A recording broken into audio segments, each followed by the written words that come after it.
In early November 1942, after spending almost 6 months in France, the 6th Panzer Division received winter gear and antifreeze, and were instructed to make preparations for their return to the Eastern Front.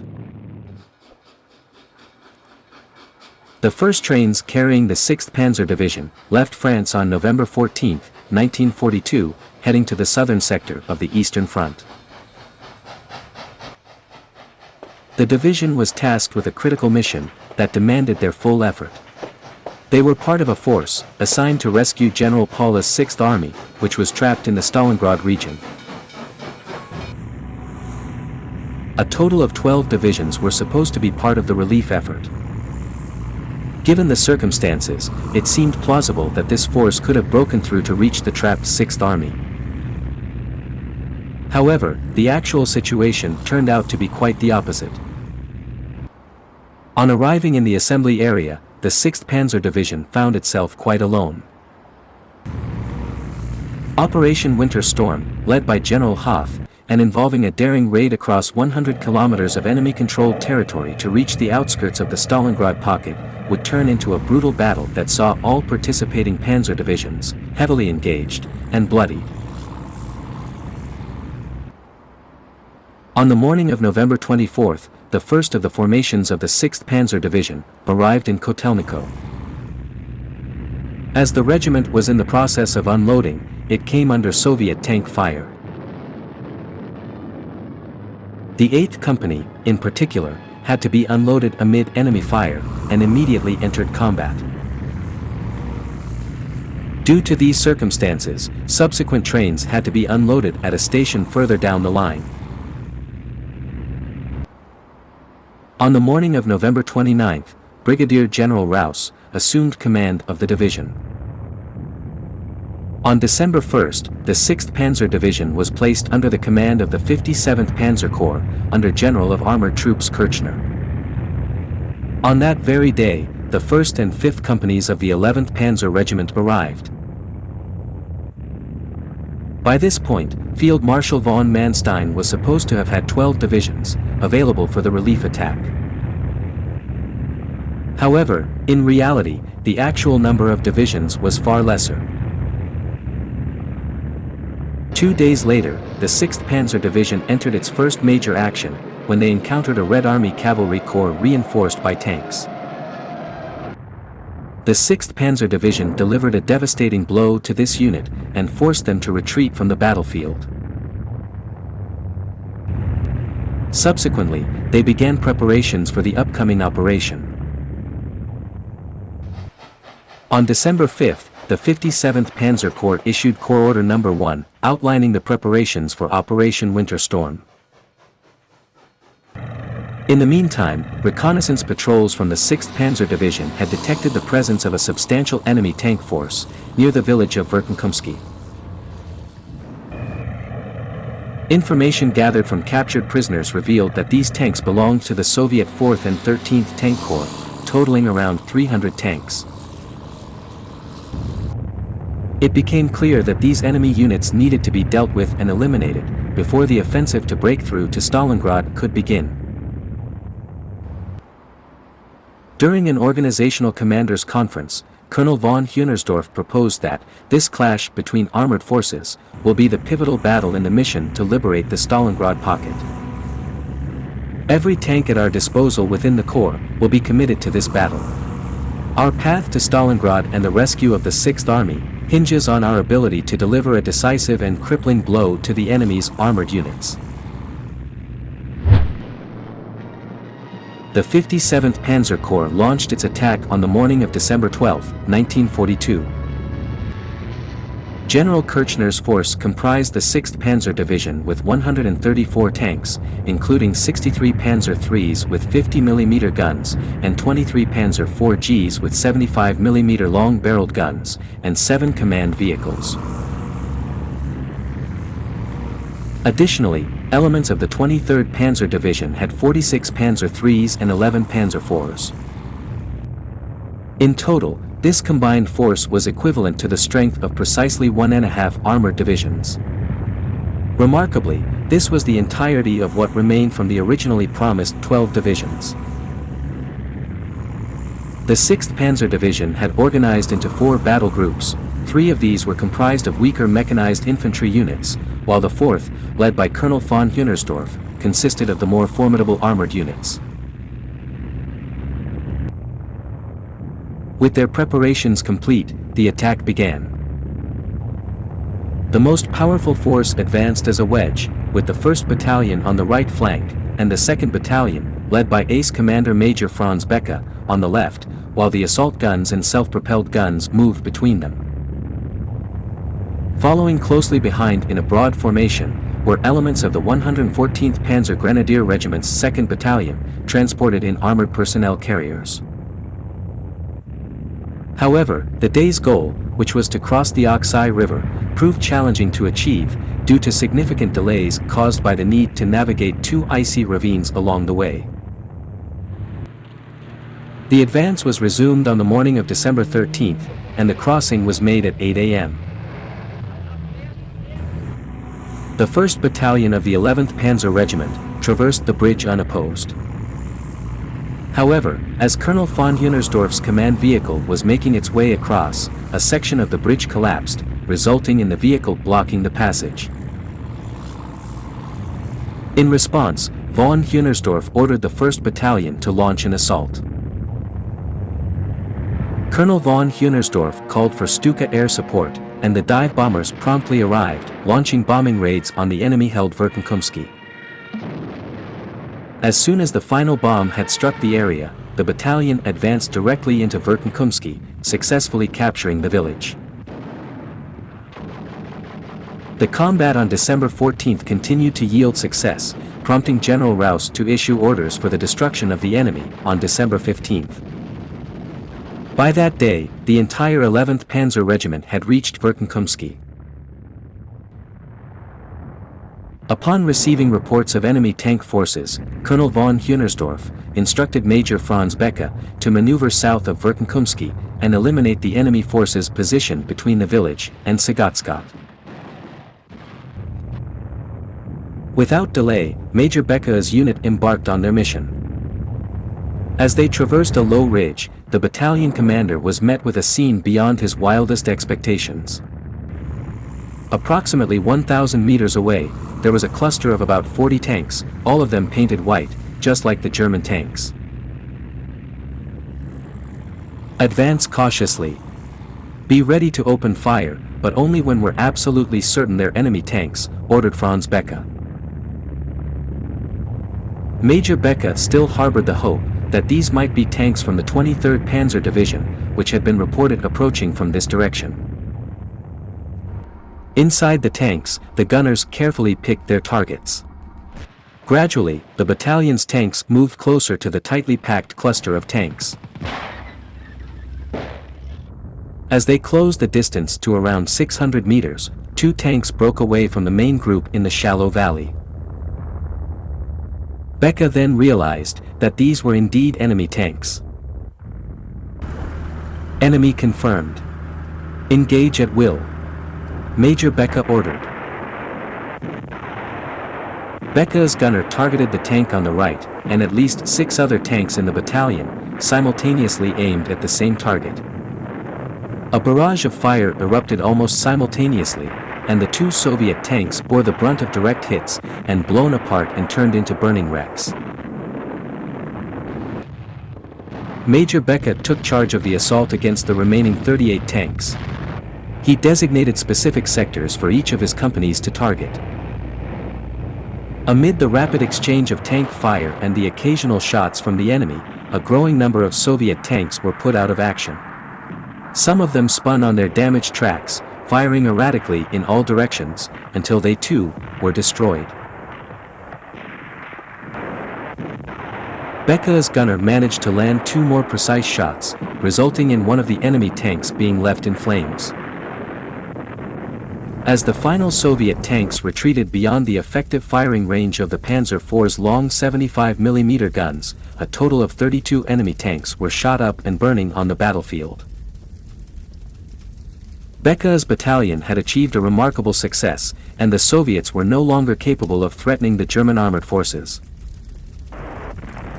After receiving reports indicating that the battalion still possessed enough fuel and armor-piercing ammunition to press on, Major Becca ordered his units to return to formation and continue northward advance. The Panzers resumed their march toward Salzgitter. However, the unit's light platoon, which had been dispatched ahead for reconnaissance, was in trouble there and fighting for its survival. As Becca's tanks approached Salzgitter, they came under fire from Soviet tanks that had taken refuge there. Advance and counterattack. Becca ordered in response to the threat. After a brief exchange of fire, during which 3 or 4 additional Soviet tanks were destroyed, the enemy withdrew from Salzgitter. On their own initiative, Colonel von Hunersdorf and Major Becca decided to maintain pursuit of the retreating Soviet tanks throughout the day. During an assault against a small enemy armored unit heading towards Verkhne-Kumskii, Major Becca successfully destroyed 2 more Soviet tanks. However, several tanks from his battalion were knocked out and had to be abandoned. The surviving crew members crowded into the remaining tanks for continued operations. When darkness fell, the 2nd Battalion returned to Verkhne-Kumskii. On that day, the 6th Panzer Division achieved a remarkable feat, destroying a total of 42 enemy tanks, marking the highest tank count in the campaign thus far.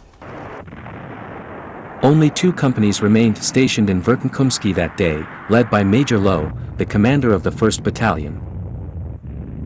That afternoon, when approximately 300 enemy tanks emerged near the village, and the earlier encounter with the 2nd Battalion unfolded, a significant portion of the Soviet tank force turned towards Verkhne-Kumskii.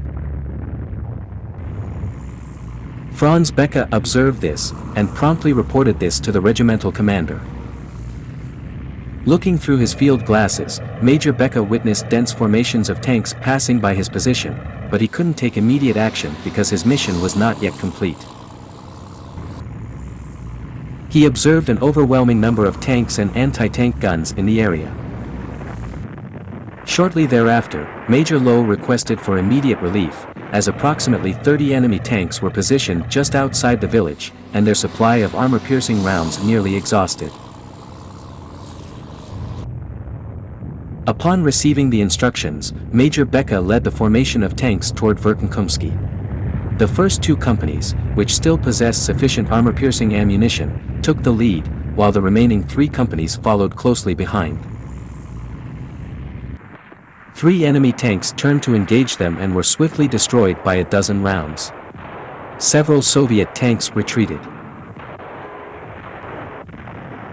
The German tanks, whether moving or briefly stopping to fire, took down the fleeing Soviet tanks.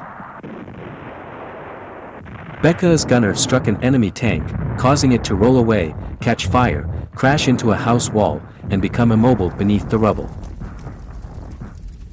Becca's tanks arrived at the village's heart, where the 1st Battalion's headquarters staff welcomed them with waving signals.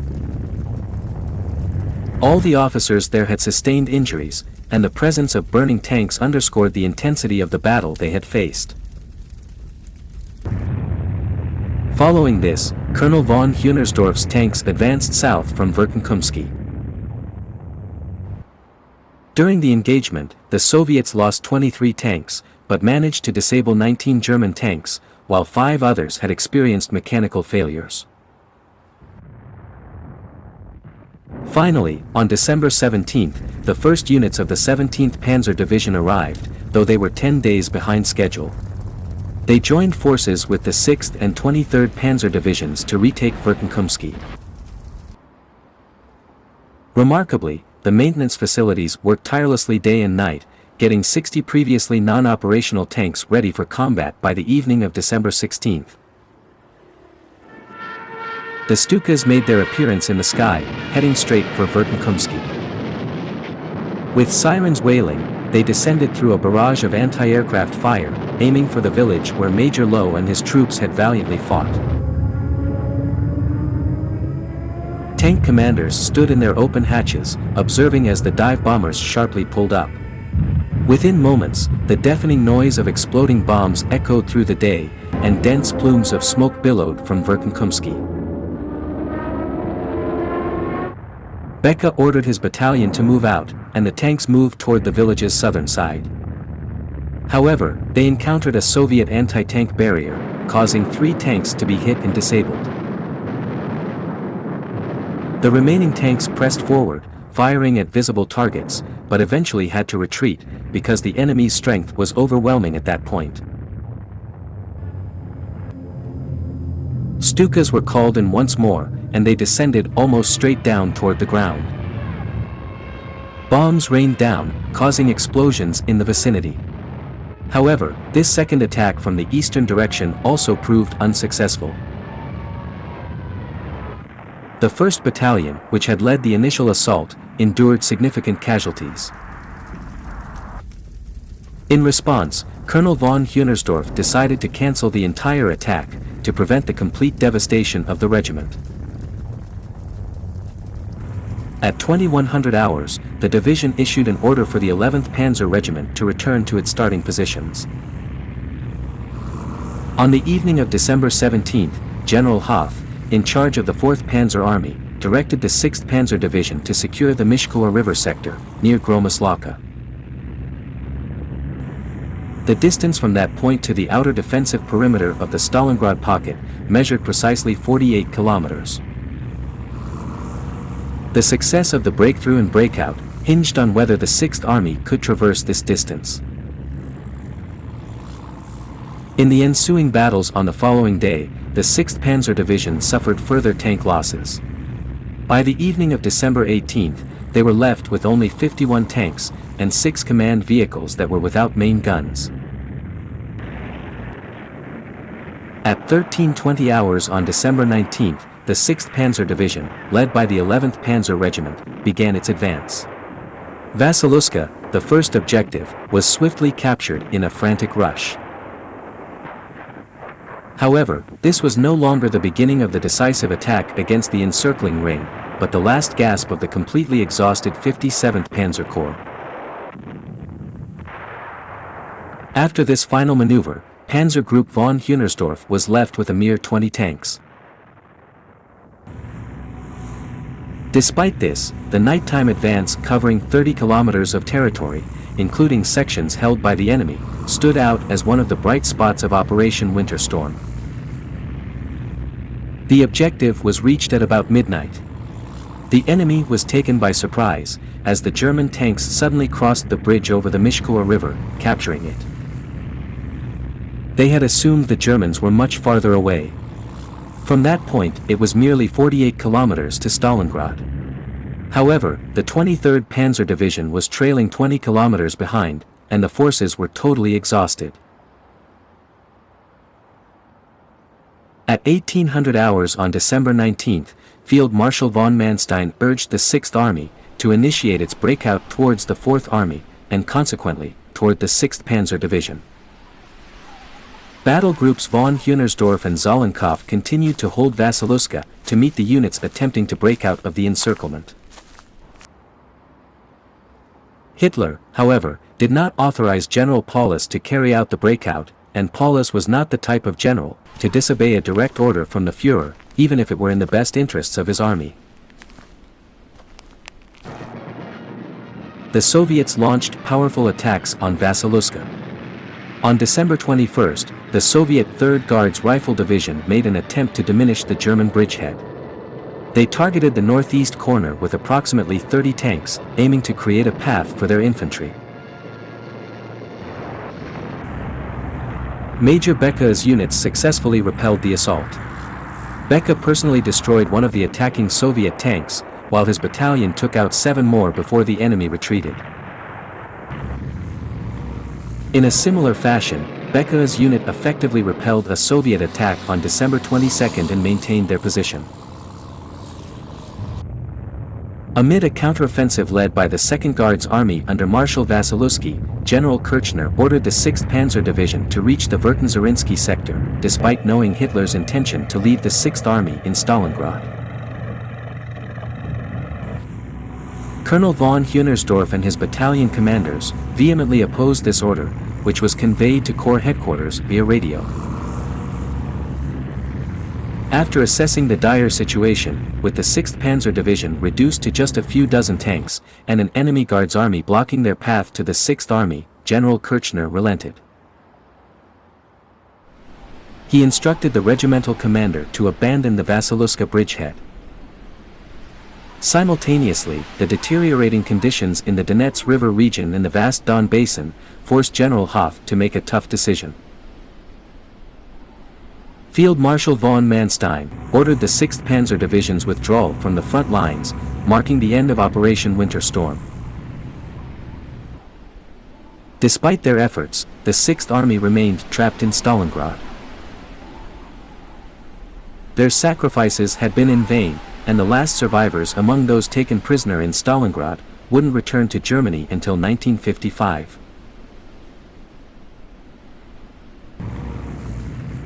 As the last tanks of the 2nd Battalion prepared to leave, the crewmen knew the 6th Army was lost.